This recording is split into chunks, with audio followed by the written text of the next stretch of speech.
Evening and welcome this evening to our second part of our panel series, Rites and Rituals, Memorializing Sites of Resistance and Trauma in Modern Bermuda. This is the second part, the panel discussion featuring Bermudian creatives. It's my great honor to welcome everyone. Tonight's facilitator is Dr. Kristy Warren, a senior lecturer at the University of Lincoln in Black history. And we are, I'm incredibly excited about tonight's panel, and I welcome Kristy to take over. Good evening, everyone. I'm really excited to be here for this second panel as part of the Rites and Rituals series. I had the honor of taking part in the historians panel, so I was really excited when Kathy asked me to chair this panel. I have spoken with each of these wonderful creators in one way or another about their practice or about my work, and also worked along with them. So I feel this will be an extension of conversations that have gone on between us in different facets, and they've, of course, have interactions with each other. I'm just going to give each person a very brief introduction before handing over for each person to kind of give us an overview of how they've addressed this question in their work before we kind of get into a more in-depth conversation. So in alphabetical order, we have Amy Zanders, a visual artist who is joining us from Liverpool in the United Kingdom. Gherdai Hassell, a visual artist who is joining us from Manchester in the United Kingdom. Kristin White, a writer and entrepreneur who is joining us from St. George's. Yesha Townsend, writer and English lecturer at the Bermuda College, who is also joining us from St. George's. And I am in neutral territory here in Hamilton Parish. And of course, we have an audience and Kathy who are at the college this evening. So our first question is kind of a general one. Is for the creatives is how have you responded to Bermuda's past of resistance to the violence of colonization and enslavement, as well as the way that individuals and groups have and continue to be impacted by the trauma wrought by such violence?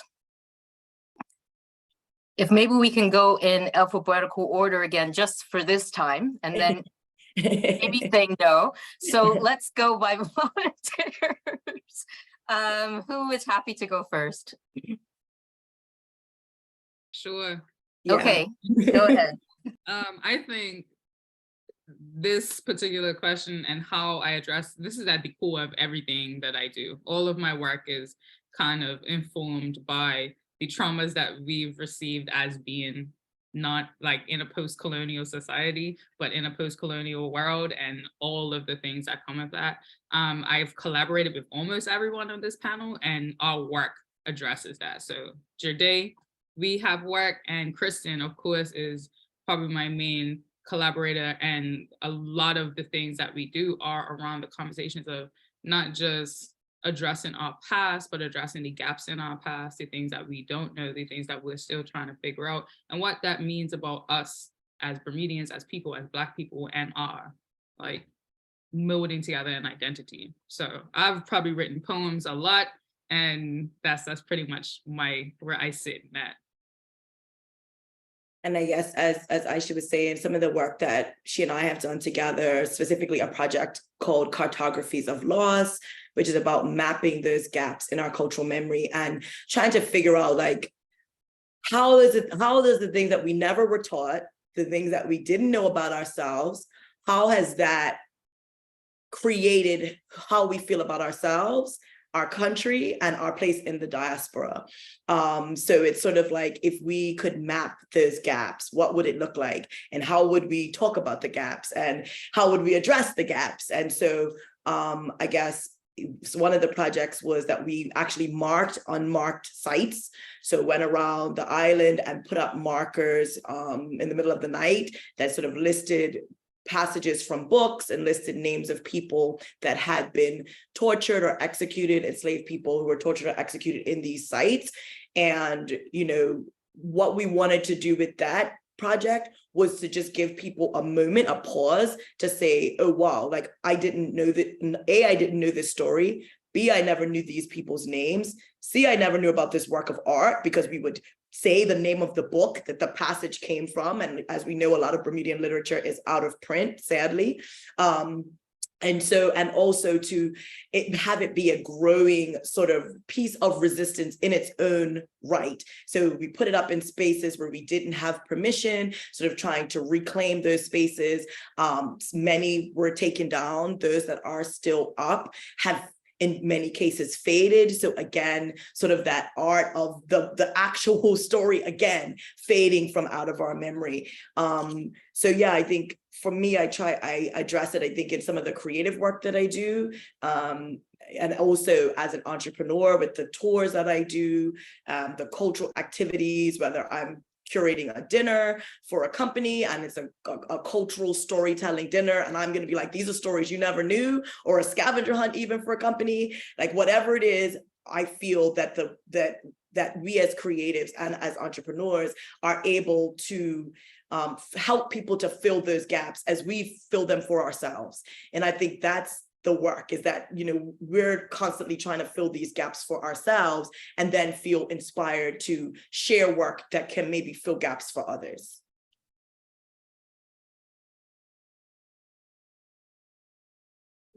Yeah, so I can share. First of all, I just want to say it's such a pleasure to be here in such great company with everybody tonight. And also, you know, share Yesha's sentiment in terms of us having connected in the past and, you know, continuing to be collaborators. I think we're all sort of speaking to this topic directly and subconsciously and indirectly in our work subtly. And yeah, this work is extremely important for me. Thinking about my practice sort of began in a space of thinking about my family history. So, you know, using my own family tree to sort of imagine what futures could be imaginable. My work, particularly my artifacts project, sort of delves into the idea of using the archives as a space to begin to imagine where we could be in the future, thinking about where we are right now, connecting with the past, and sort of collapsing time to imagine what could be. So using the limitations of the archive to then imagine and think further and sort of use historical fiction to storytell or to sort of conjure up ideas of myth making.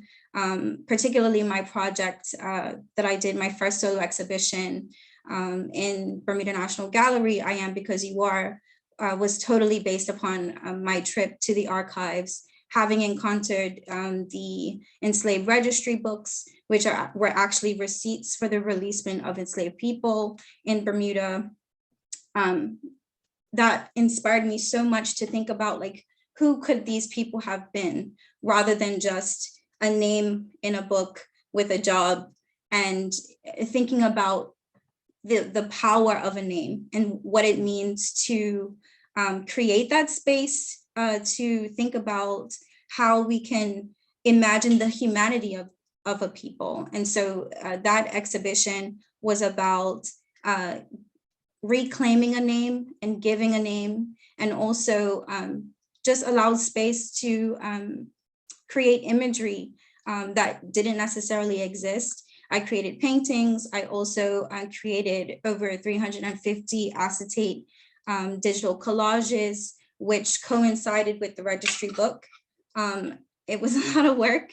And, you know, that project has then continued on and inspired works that have continued to sort of storytell and sort of fill the gaps of the spaces that are there. And I think that this work is not done. It'll be a continual thing. This is, you know, something that I feel like all of us are absolutely committed to as women, as Bermudian storytellers, and just really looking forward to all of the work that we're going to be producing in the future. Awesome. That's awesome. So yeah, it's really great to hear everybody's experiences and things like that. And just to build onto it, being out here in UK in Liverpool, I feel like in Bermuda, you take being Bermudian for granted. So when you come out here and people don't know much about your culture, you feel very protective of it, of its history.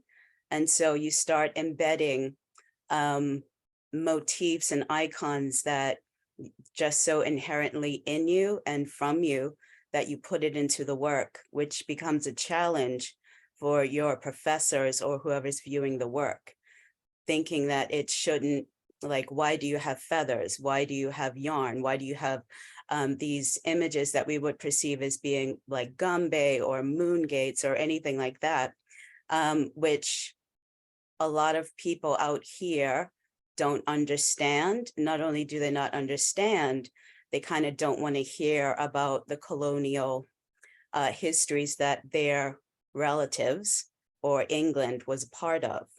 So it's that kind of push and pull. I've worked with Kristy with Ambers about Sally Bassett, and then it's really, you know, opens your eyes to, like, it's a big rabbit hole. So once you look more into that information, you start looking into the sailors, and the sailors being the information holders, and those are the ones that went ahead and got the medicines or the poisons, and they transported, and they also told stories. So their, you know, like their stories are amazing. So it's like every time you look, you find a new nugget or a new kind of experience to explore, which is fantastic. And all of those things get embedded into the work, which is also a bit of a resistance in itself because of the denial of a lot of people in UK's denial of their involvement, because they see it more as like slavery is an American thing. And it's like, no, it's a you guys thing. They were a colony just as the islands were. They were your colony. So that's what I like exploring at the moment, is pushing back of UK's involvement. Thank you all for introducing your work and your thoughts around this. And it's not surprising, but it's really kind of lovely to hear the ways that the work intersects and overlaps about questions of gaps in knowledge, of using creative practice, imagination, and fiction to kind of look at some of these gaps. Kristin mentioned gaps, and Gherdai mentioned that kind of thinking about storytelling. And then Amy, you talking about storytellers in the past as well. And now we also, us as storytellers, Kristin in her work and tours, Yesha in her poetry, Gherdai in the visual arts, Amy as well in visual arts, these way that these stories are being told and bringing this past to life. So we're going to talk a bit about kind of, because part of the question is about addressing this history kind of in the present and the future, but I also think in the past. I wonder if there are any kind of Bermudian artists, Kristin, you mentioned specifically some written texts, so not necessarily just visual artists, but creatives, I guess, as we're saying, that you've drawn on in your work, or that you refer to when you're thinking about ways of addressing these stories in the past, and as we're also mentioning in the present, the legacies of these things, because as Yesha mentioned, it's a post-colonial world, but Bermuda's kind of atrophied. I think if I know it wasn't really a question, but I think something that Chris and I have collaborated on is taking a lot of academic texts, you know, written by academics such as yourself, Kristy, you know, and trying to make art out of that, which is something that happens, right? Especially when we do it as artists with all art, every form and every function. But when it comes to literary art, there's nothing more that we can rely on, especially because we have quite a small canon of the Bermudian literary tradition. So Kristin and I have taken a lot of historic academic texts, and to preserve our history in this way, and to preserve our understanding, and this whole idea of building our culture from our memory, it is using those to create art too, right? Like That's been a really, really important charge. And that's something that I encourage to my students at Bermuda College, which I'm really grateful for, to be able to teach Bermudian students and to be able to teach Bermudian literature, right? And again, continuing on this tradition that is art, but that is art that is responding to life that we have lived, that our ancestors have lived, and that is integral to the fabric of how we've become as people. Yeah, I think that's really key because, you know, as Yesha said, from a literary standpoint, there isn't a lot of, you know, of Bermudian literature that we can draw on, but there is actually, as Gherdai was saying, with the archives, with all of the research, there is actually a lot of research. So I really see it as the role of the storyteller and the creative to take that work and translate it into something for the consumer, something that, you know, the art that someone can watch a film, they can go visit a gallery, they can read a book, they can read a poem, a novel. You know, yes, we are also drawing on the literary tradition of, you know, of course, our most celebrated Mary Prince, and then into more modern times. I have a reading tomorrow at my shop with Dr. Angela Barry. So yes, we're you know, of course, drawing on the words and power of what has already come and what is already on the page from a more artistic standpoint. But I think that there is a lot of untapped power in the research and being able to, like Amy was saying, right? Like the more that you start digging and you're like, oh my goodness, the sailors were doing this, and then this was happening, and this, and it's like, it's impossible to not then feel inspired and also like a little bit upset that this is stuff that we were never taught, right? Like, so we're now in our, you know, 30s, 40s, trying to now get stuff that we didn't have as teenagers in school, things that we weren't taught. And now it's okay, now that we know this, how do we get other people excited about it? How do we get other people engaged with this, the incredible history of their own country? And yes, also, how do we get the world, like Amy said, to understand like who Bermuda is, the role that we've played in the world and in the diaspora. So I view that as the role of the artist, right? So that is, you know, that's how you learn about a people often. If you're not, you know, doing historic research about a country, you're watching a movie, you're reading a novel, you're listening to the music, you're visiting the galleries, and that's what's opening your mind, your soul to understanding who these people are. So unfortunately, we just haven't had a lot of that. We haven't had a lot of Bermuda on the wall in a way that is not just sort of a pretty picture. We haven't had a lot of Bermuda in a video that's not just a tourism ad, right? So how do we break free from that? And so for me, it is, yes, drawing on the inspiration from the artists that came before, and also all of the academic research that has been done, the archives that are sitting there full of untapped stories, untold stories. I think that, you know, is where I draw the inspiration. And then, you know, just this week, I got a book of poems by, like, yes, he was obviously a virulent racist, so let's start there. But St. George Tucker, who had Tucker House, it was a brother who, Henry Tucker, who lived in Tucker House just down the street here where I have my bookshop. But he was a contemporary of Alexander Hamilton, and he wrote extensive amounts of poetry skewering Alexander Hamilton. So then the idea becomes, okay, can we do our own version of the Hamilton musical, but something that's telling the story of Bermuda, and from the Bermuda, like, there's so much that we could be, you know, drawing on, even when it's source material or the source artist is not somebody that we necessarily identify with or align with their values, but just can jump off of and thus create something new and interesting and dynamic for Bermuda and Bermudians. Yes, and I'd just like to jump in and, you know, share the same sentiment that Yesha and Kristin were just speaking about in terms of using academic literary text. I personally have been using the archives.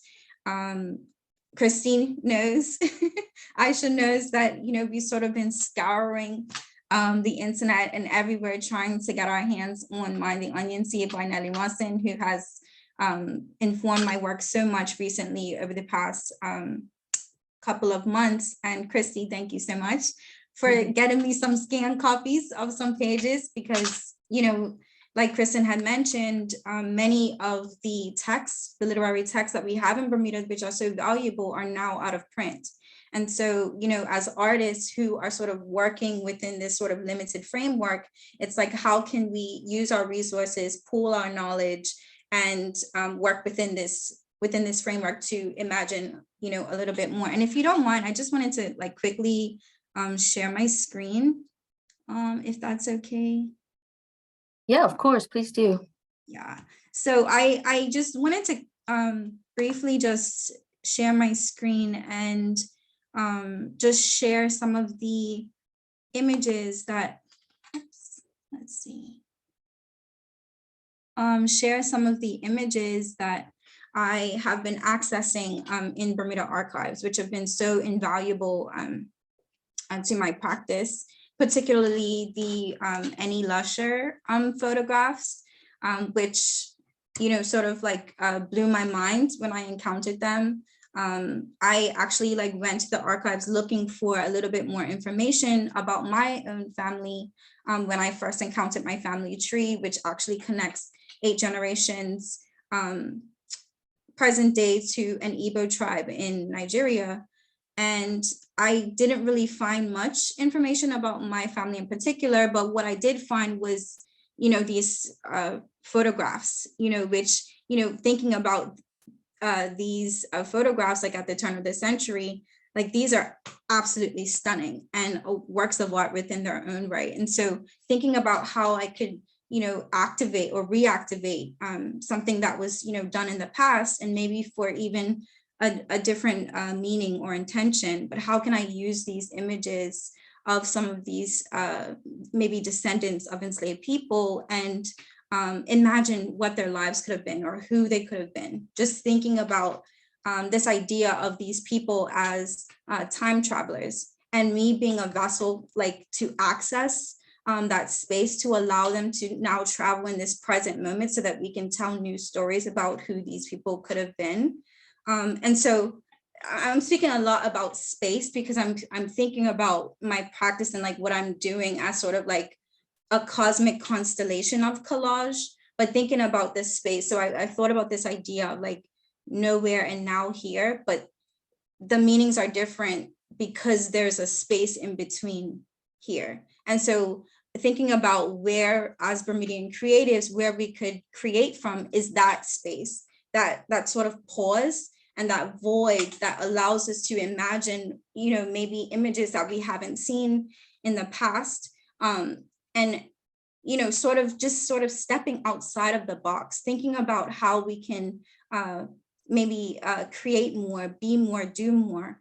And that like really inspires my work. And so these are just some images that I also created using those same images from the archive, just thinking about, you know, how can I bring them sort of like into a modern light. And so the idea of thinking about like the past connecting with this present moment, but then also connecting with the future, I'm also sort of like playing with text as well, like Yesha had mentioned, using language to sort of envision and create as well. But yeah, those images became, you know, this exhibition. And so I think that what Kristin, you know, is sort of talking about is this idea that we can use all of the knowledge and all of the wealth of information and text and images that we have in Bermuda. Bermuda has so much rich history, and it's literally like right at our fingertips. Anyone can go down to the archives at any time and, you know, sort of capture that knowledge and spend time and, you know, have the time and the space to imagine. And so that's really like how, you know, this exhibition came to be. But yeah, I'll stop sharing now. But yeah, I just wanted to jump in on that.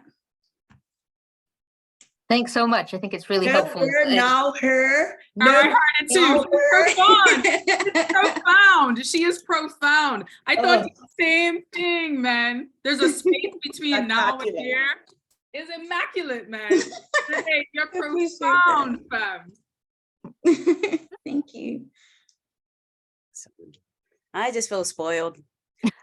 So I I'm just lucky because my sister, I'm going to give her a shout out because I know she's listening. Hi, Carla. She's now the acting archivist in Bermuda for Bermuda Archives. And she's always been wonderful. She's like a super sleuth. If even if you don't know it exists, somehow she finds it.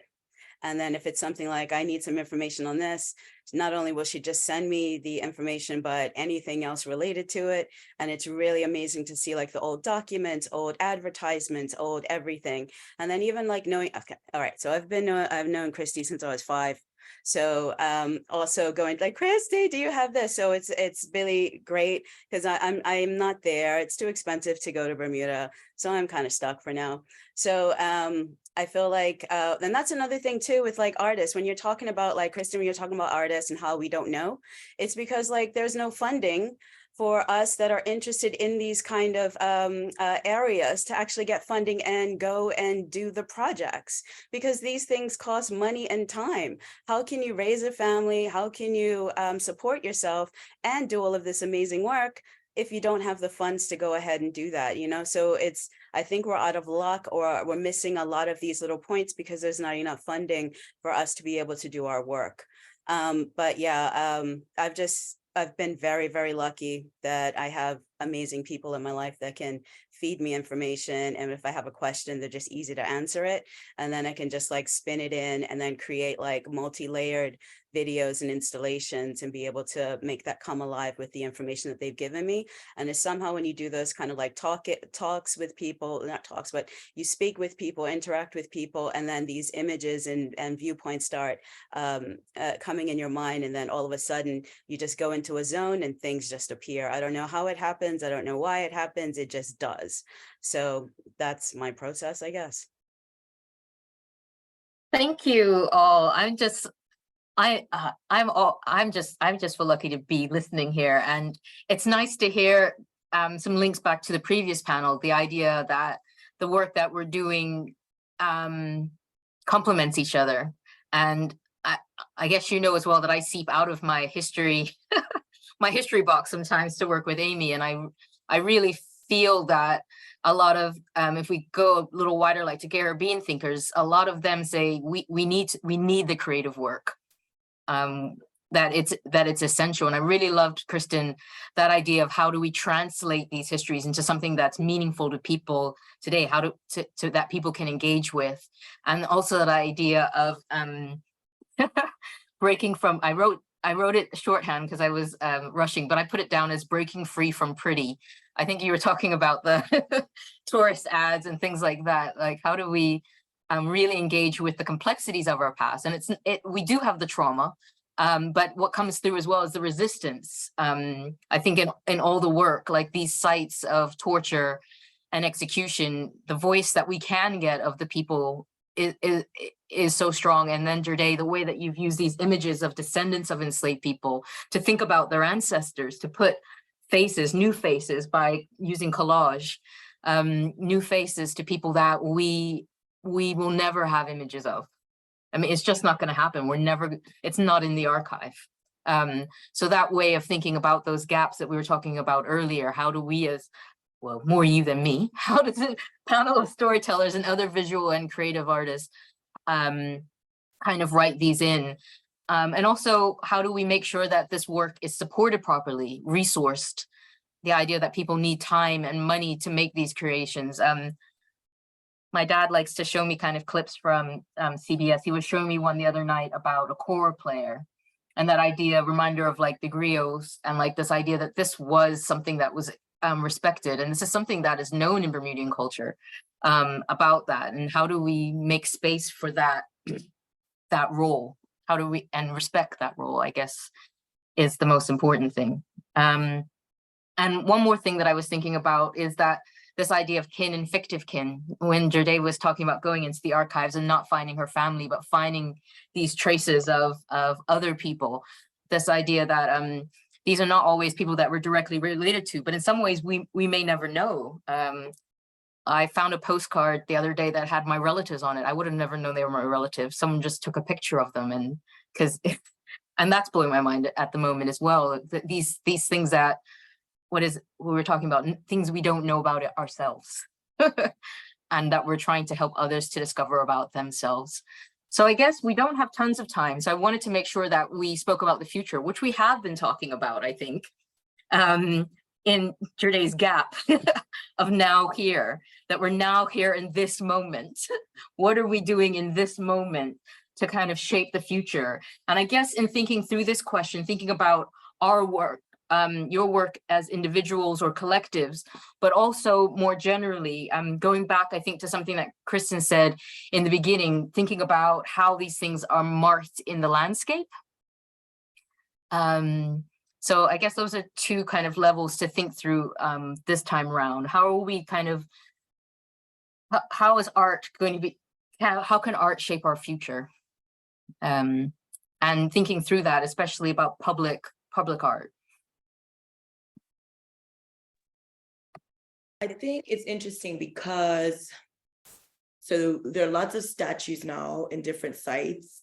So one of the tours that I do in the city, as much as I don't really like going to the city, there are some beautiful sculptures there. And so I do a tour called The Art of Resistance. And it's always amazing to me, though, that people can walk past these sculptures every day on their way to their office, and have never questioned what the significance of it is. It blows my mind every single time, because I'm like, even if you don't know the full story of the enterprise, surely you've seen this incredible We Arrive statue and read the plaque.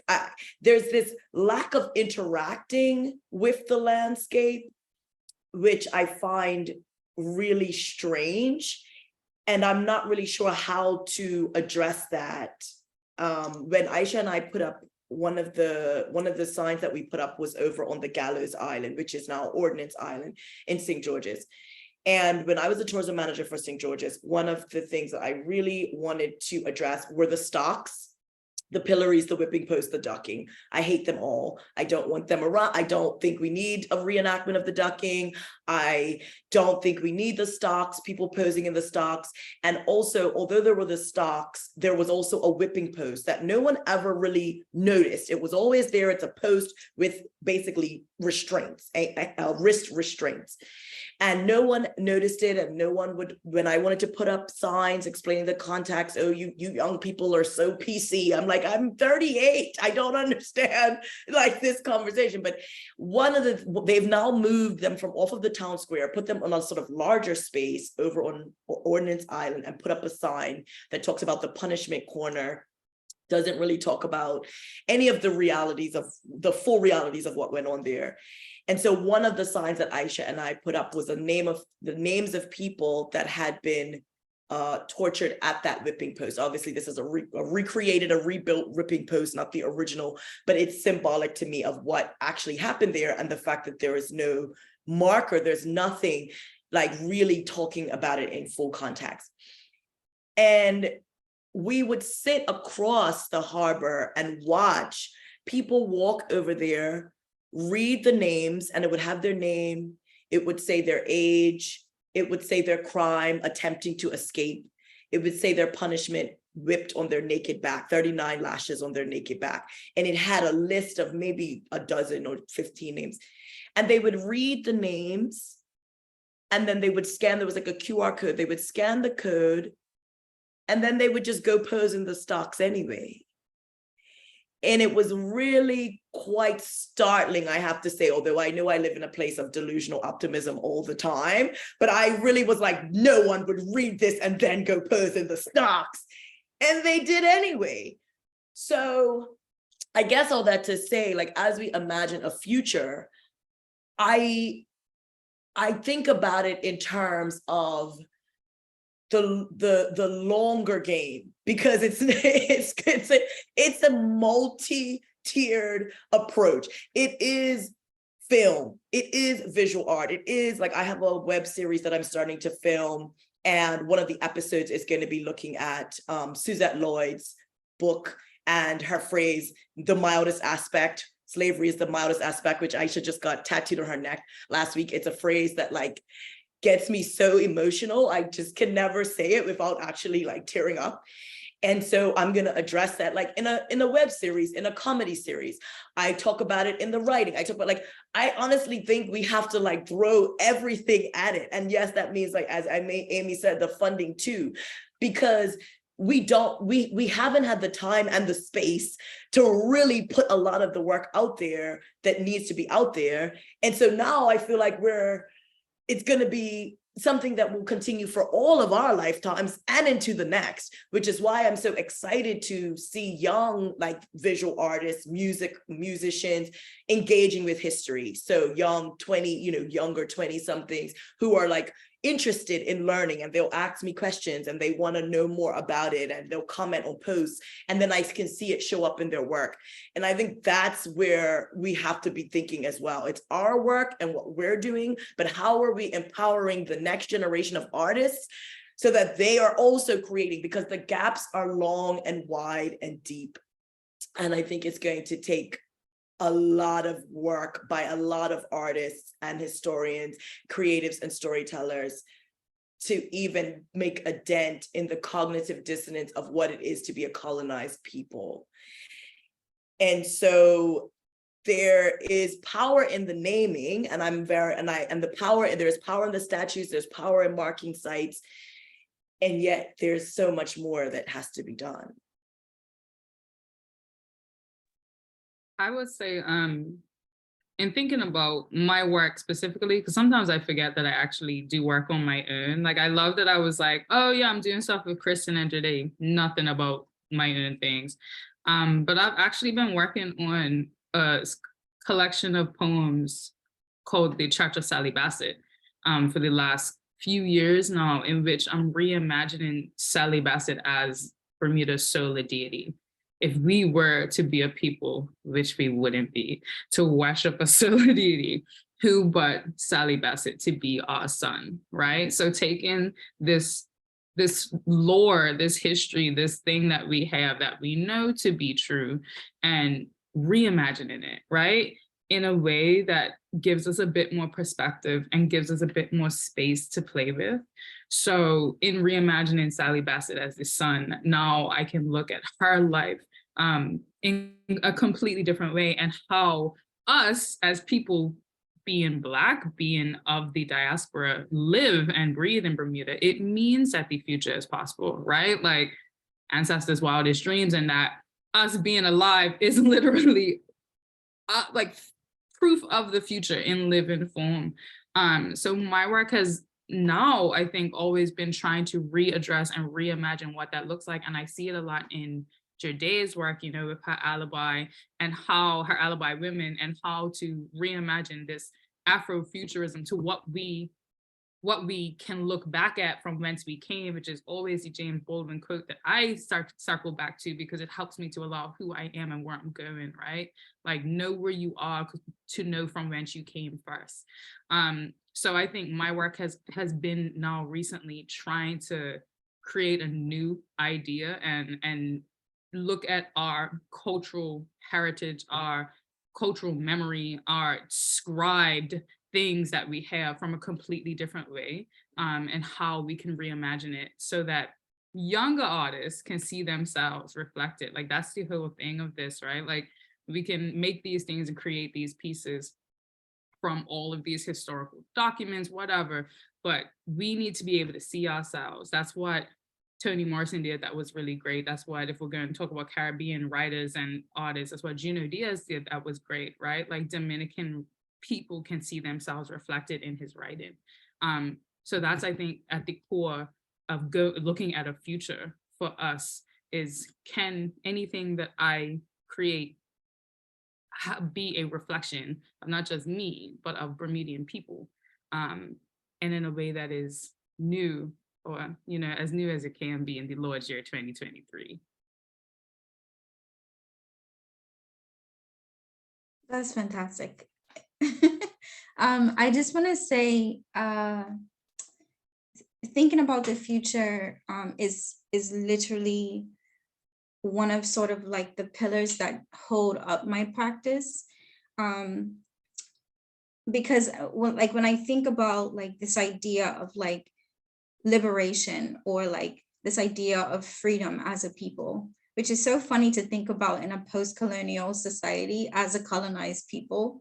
But I think when we're making, when we're creating, when we're sort of engaged in this like spiritual act of manifestation or making something that isn't tangible and bringing that into physical space, there's a real sort of transmutation of energy that I think sort of I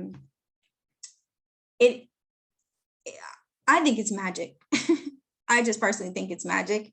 And so what Aisha is talking about, this idea of like us writing our futures, like we're doing that right now. So the only way that we can imagine our futures is if we do the making now, if we do the writing now, because right now in this present moment, we're looking back at the things that came before us, but that was also a present moment at one time, and they wrote our past. So like when we're thinking about like who we are right now as creatives, as makers, as thinkers, as educators, as just Bermudian people, it's like we are the ones that are creating who our descendants will be looking back at. So what is our shared and collective responsibility right now in this present moment to ensure that there's something for them to look back on? And so we're doing the work. There are 5 of us here, yeah, but there are so many other people, so many musicians, so many writers, photographers, painters, like people who are actually doing the work in Bermuda. And I sort of feel like there's a sort of artistic renaissance sort of happening right now, where young people are being empowered to create. And I think it's such a beautiful thing, because I remember when I was younger, I didn't really have a frame of reference for being an artist. I didn't even know that that was even possible. So I feel like the fact that we're here and we're doing it, and also the fact that we're actually visible and we're accessible, people can reach out to us. Like Kristin said, there are young people commenting under her post. Social media is an amazing tool. My inbox is open, like people can actually like reach us and connect with us. And, I think, the idea of visibility is extremely important in being in this type of capacity and being in this space, because we are the critical thinkers right now who are doing the work. And so tapping into that knowledge and being able to share it, on panels like this. But there are so many other ways that I feel like, we're doing the work, sort of the quiet work that's happening. There are tons of conversations that are happening. And I think that, now more and more we're starting to see the work take shape. There are so many incredibly talented people in Bermuda, so many incredibly talented people. And so one of the things that, is sort of a limitation, like Amy had mentioned, is the funding, the lack of funding. Being an artist is expensive. It's very expensive. And, and the work can't like make itself from itself with no resources and no access to funding.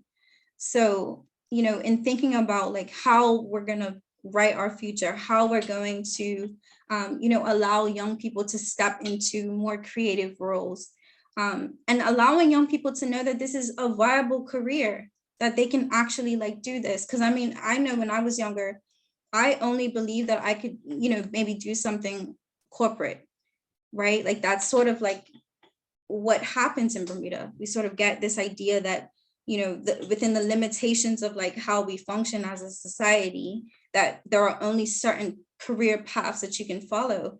And, we need to allow there to be resources so that that isn't the case. Like, for instance, there could be funding, there could be residencies that could be created for people to step into. I travel to residencies so much. I'm going to one in a couple of weeks, and residencies have literally been the spark to my practice. Every time I go to a residency, I come up with new ideas. I'm meeting other people. I'm speaking to writers. I'm speaking to playwrights.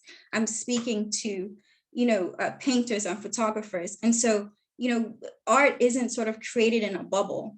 Like you have to be speaking with other artists, exchanging and sharing ideas, and that's how things get created. And so I think if we, are creating spaces where there can be sort of this exchange on island, I think it would be so valuable, because we're the ones sort of capturing and creating, our heritage and our culture and the things that, will be for consumption and will be, markers for our cultural and creative heritage. And so, yeah, there's so much work to be done, but best believe like the work is being done. There are so many people who are talented and who, are doing the work, and maybe whose names like aren't really like pushed to the forefront, but there are people who are actually like out here working.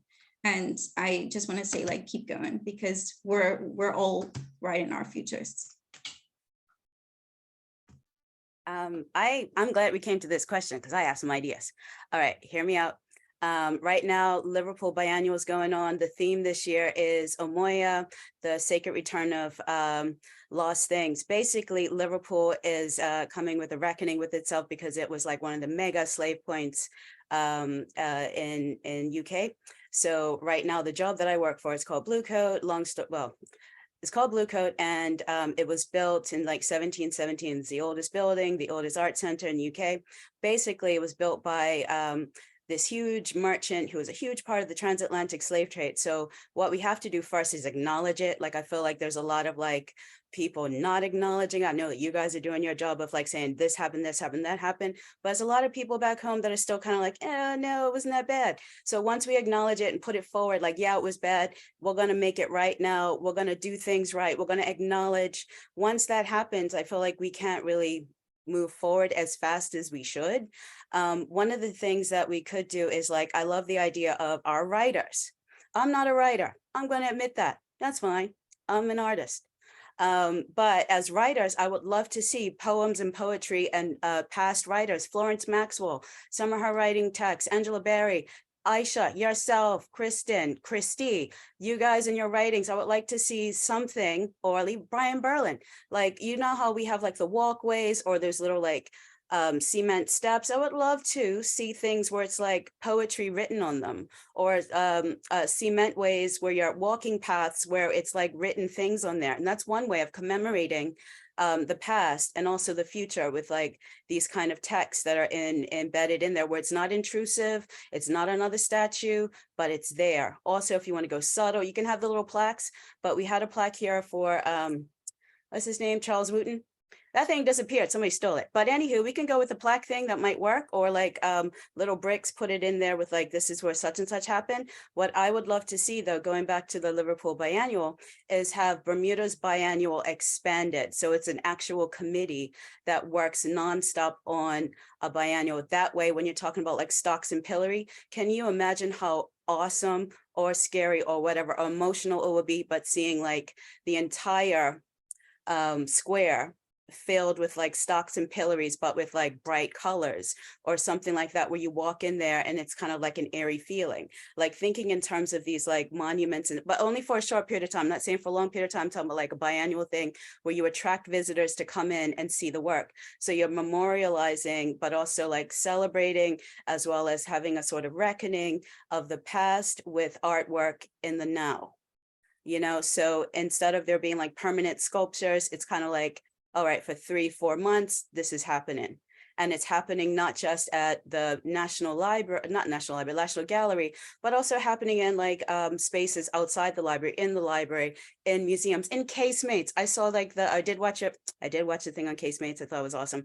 But making casemates into like a space where it's like for a huge biannual thing where things are happening in there as well. So get the biannual not just in that space, and then also would open it up to more like international artists to be able to do that as well, which would gather more people. So art, history, tourism, everything else, put it all together, make it awesome, build our profile as artists. And that's how I see it. That's what I want to see. That's just me. Wow.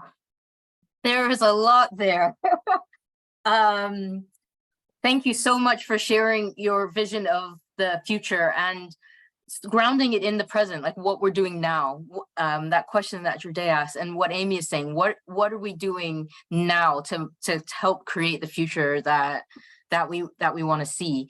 And Yesha and Kristin both also speaking about investing in young people. That always speaks to me. I think that is at the heart of a lot of this, that idea that, as Gherdai said, the past, that was once the present. This is what we're doing now will one day be the past. So these connections between time, I'm thinking through them. I'm conscious of time. It's 10:02, so I'm going to start reading some of the questions/comments. I think kind of some of them back up what we're saying. I'm seeing a lot of encouraging messages in the chat. Someone said, love this so much. For those of us convinced that our island needs more of this, what actions can we take to support each of these artists and other artists in producing these important markers? What would government and NGOs have to see to put money into this?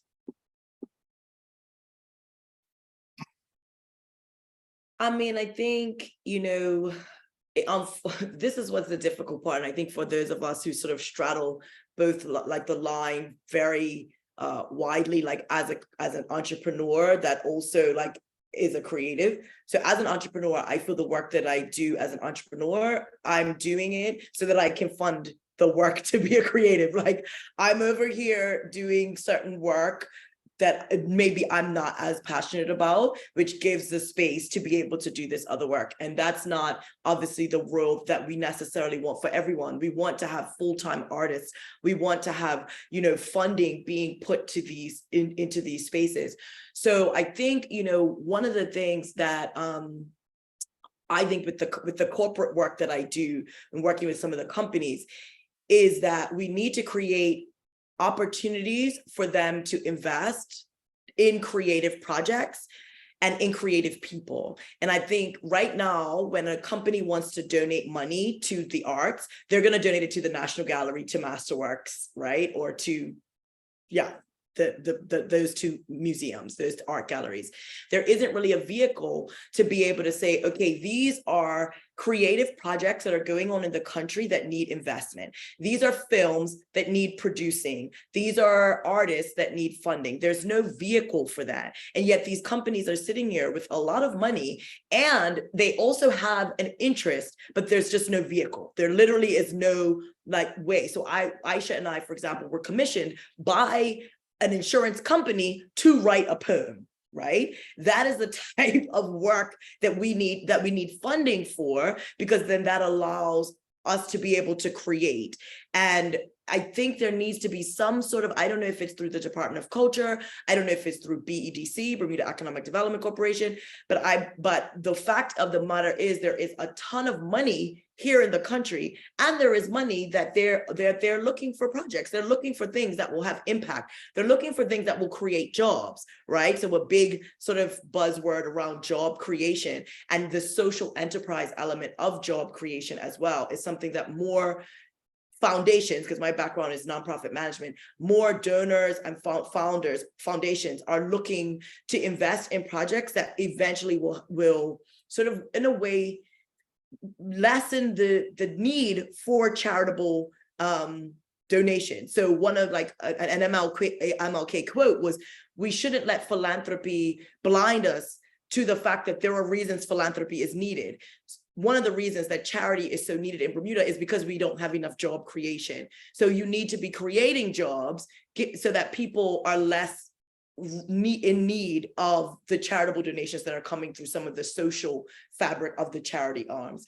I think that there is a way for us to build a platform the same way that Ignite and other entrepreneurship groups are literally building platforms so that private citizens and companies can invest in entrepreneurs, in small businesses. We need to be creating the same platform for creatives. And yes, we also need the government to kick in some more money. But I think, as we're looking, like yesterday, I think, or day before, David Burt was saying he really wants to be increasing the tax or actually levying a tax on international businesses, because right now they pay such a minimal tax. Okay, well, if that's the case, how are we going to be channeling this funding and this tax into this work? And you know, that's where, so I'm sort of like, I'm in a lot of these sort of spaces trying to listen and figure out like, okay, this company over here, they're willing to, you know, they'll pay an artist to perform at a dinner. Would they pay that same artist to go over here and create work on their own that they can say, I'm a patron of this artist? Like that's what's happening in other countries where foundations are really investing in creative projects. And here it doesn't happen. They invest in the same sort of institutions that have existed, but we haven't created a way for them to be able to be a part of the future that we're trying to write. And I'm not really sure what that looks like. I don't have necessarily the business mind for that, but I'm in like these conversations and I'm like, they got so much money. How do we get some of the money? How do we get them to say, I want to executive produce a documentary about the enterprise? I want to be, you know, I want to fund the biennial, this huge art installation. How do we get that money? How do we get that money? But the money, I feel like, is here. And I think we need to really be dreaming about imagining how we can create these conversations with these companies so that we can create a platform for them to invest in these types of creative projects. Thank you. I'm going to go to the next, question that is not a question, as a statement. Someone says, I have a collection of old Bermuda literature, including Mind the Onion Seed, and would be willing, but scared, to lend my books for projects. Who said Perhaps, Log on. perhaps there's an organization that will collect information about such resources, a compendium that would let people know where to look for this precious information. I think a lending library specifically for artists sounds like an amazing idea. That does. And whoever that is, please email me. Yes. Yeah, right. And that copy, I think that Gherdai has, I think the scanned copy you have, Gherdai, of Mind the Onion Seed, or some of them, because I've seen somebody post it. It was like I went to the library and took a picture of every page of Mind the Onion Seed and created a PDF and lit it up on my website. And then I forwarded it to somebody and it forwarded, and then now it's a PDF that lives. It's a PDF that lives online. Yes, that's how we got it. Was because I went to and I didn't finish it. But Yeah. because they won't lend it out, of course, the library, the library only has one copy. So it's like, when it comes to some sort of library for this, I mean, I'm always going to talk about my job. Shout out Bermuda College, but the Bermuda College does have a great library when it comes to like text and all of that. And we also have studies in Bermudian literature that's usually taught by me now. So if you want to really jump into the canon. But I have been in talks with a few different arts organizations about having this almost as like an installation. Which I don't think I could talk about yet, but I said it, so it's out there in the world. Now you know. But this is something that's at the core of my work and my life. Like us being able to have access to the Bermudian literary tradition is important, not just for me and my work, because it informs it, but for the greater Bermudian public, especially because it is intangible. It almost feels like a dying art to me because we can't read Mind the Onion Seed, but we know it's in like somebody's auntie's, grandma's, granny's like kitchen right now, like, oh, that's Natalie Mawson's book. It's been here since '74. Can you bring it out, please? So that we can all have a gander at it.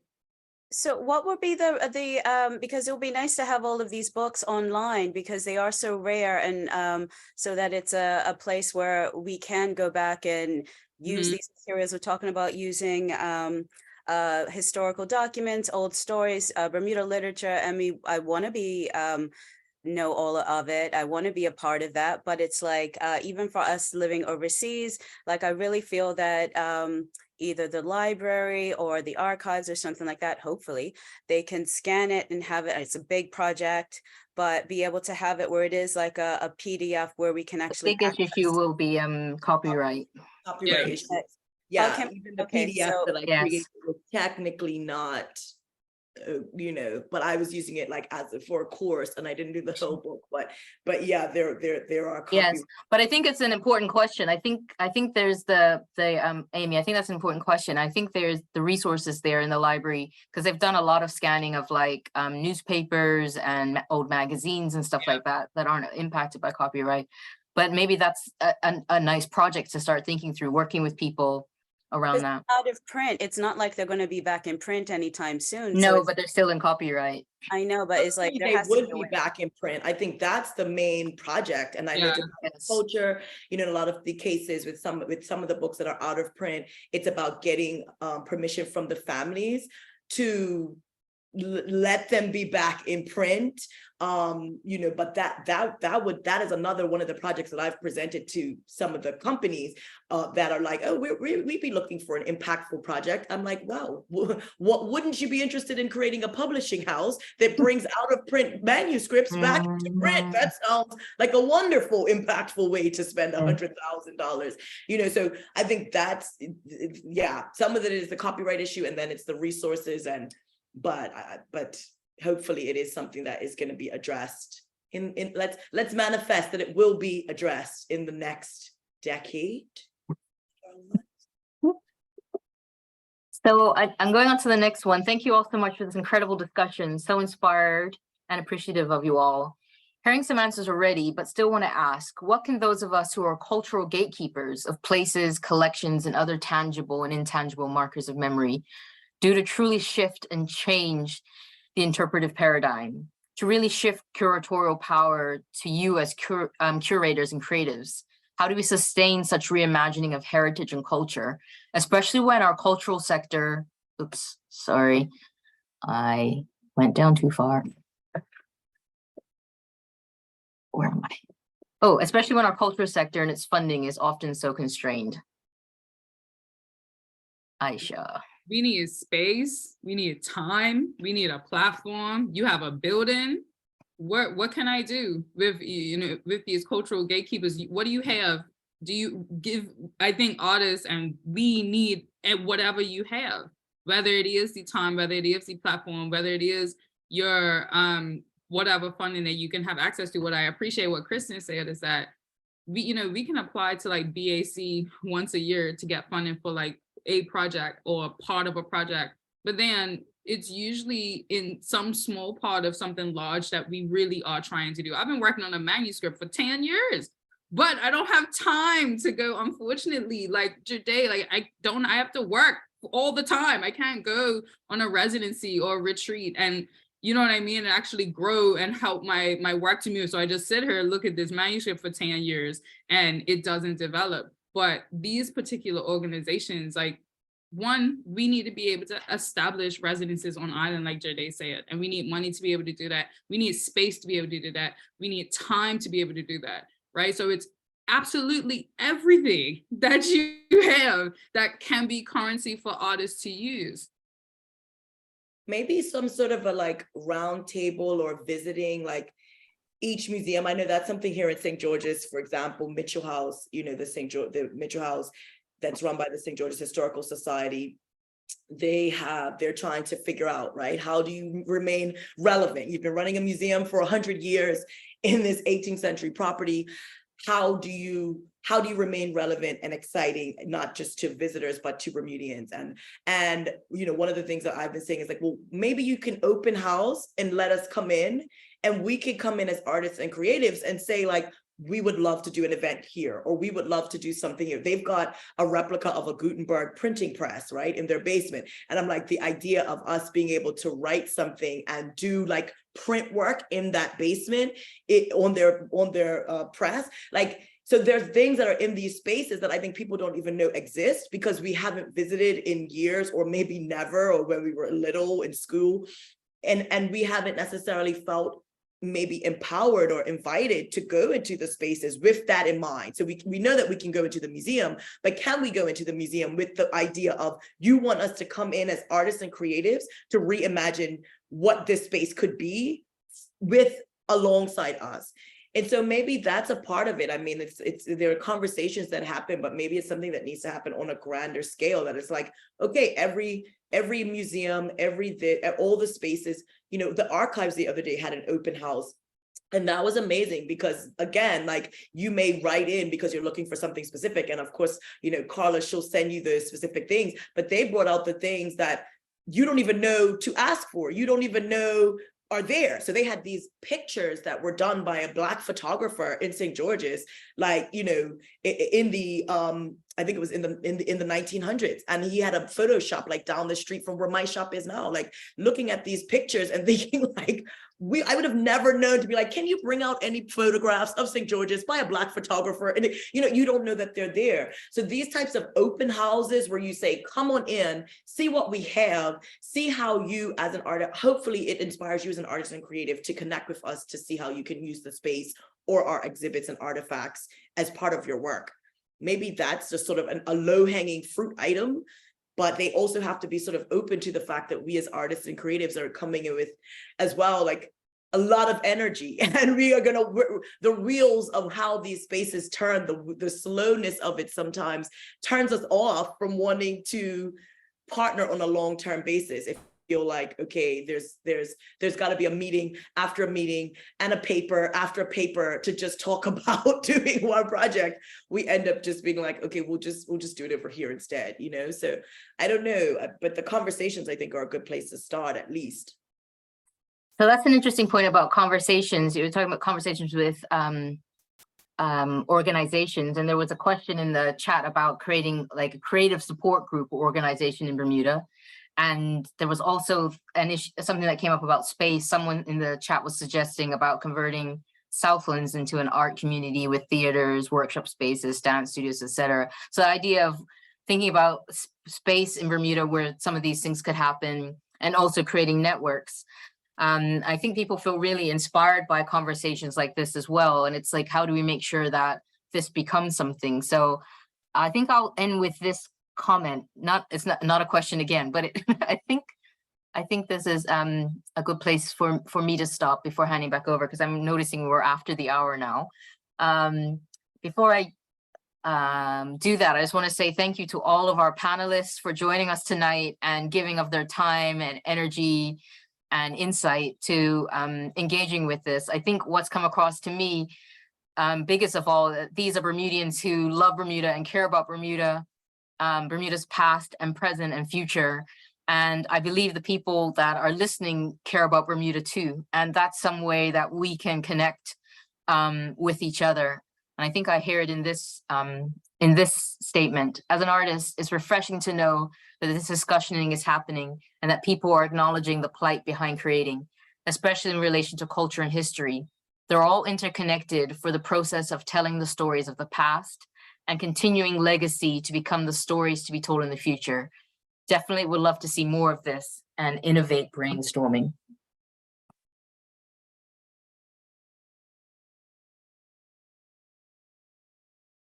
Kathy? Also, shout out to Sinead, who's an artist, for sending that, which is brilliant. Go download Fresh Pressed Juice on all streaming services.